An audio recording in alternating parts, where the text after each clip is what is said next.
Jaundice అనేదైతే అంటువ్యాధి అయితే కాదు. కాకపోతే హెపటైటిస్ సి ఈ వైరల్ ఇన్ఫెక్షన్స్ ఏవైతే ఉన్నాయో, ఇవి ఒకరి నుంచి ఒకరికి బ్లడ్ ట్రాన్స్‌ఫ్యూజన్ నుంచి అన్‌కన్‌కామిటెంట్ ఇప్పుడుంటాయి కదా! సిరింజెస్ కానీ, బ్లడ్ ట్రాన్స్‌ఫ్యూజన్ స్క్రీనింగ్ చేయకుండా బ్లడ్ ముట్టుకున్నా గానీ, సెలైవా నుంచి ఇది కంటామినేటెడ్ అయిపోతుంది. ఎప్పుడు హెపటైటిస్ బి అండ్ సి అయితే ఈ ఈ విధంగా అయితే అది అంటువ్యాధి కిందే వస్తుంది.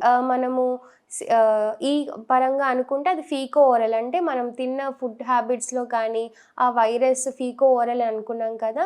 ఆ మల విసర్జన నుంచి వచ్చే వైరస్ మనం ముట్టుకున్నా, సరిగ్గా క్లీన్ చేసుకోకపోయినా ఇది ఒకరి నుంచి ఒకరికి వస్తుంది. కాకపోతే దీనికి ఫస్ట్ మనం ప్రివెన్షన్ ఏంటి? మనకి హైజీనిక్ కండిషన్ అనేది మెయింటైన్ చేయడం వల్ల ఇది చాలా వరకి 70-80% మనకి ఇంటి నుంచి ట్రీట్మెంట్‌తోనే తగ్గిపోతుంది. హోమియోపతిలో ఈ జాండీస్‌కి ట్రీట్మెంట్ ఎలా ఉంటుందంటారు? హోమియోపతికి వచ్చేసరికి మనకి హెపటైటిస్ అని అన్నాం కదా! వీటికి ఖచ్చితంగా వాళ్ళకున్న సింప్టమ్స్ ప్రకారం చూసుకోవాలి. ఇప్పుడు కళ్ళు యెల్లోయిష్ డిస్కలరేషన్ రావడం కానీ, వీటికున్న సింప్టమ్స్ అలసట అనిపించడం, తలనొప్పి రావడం, వికారం రావడం, ఈ సింప్టమ్స్ ప్రకారంగా చూసుకొని వాళ్ళకి మెడిసిన్స్ అనేవి ఇవ్వచ్చు.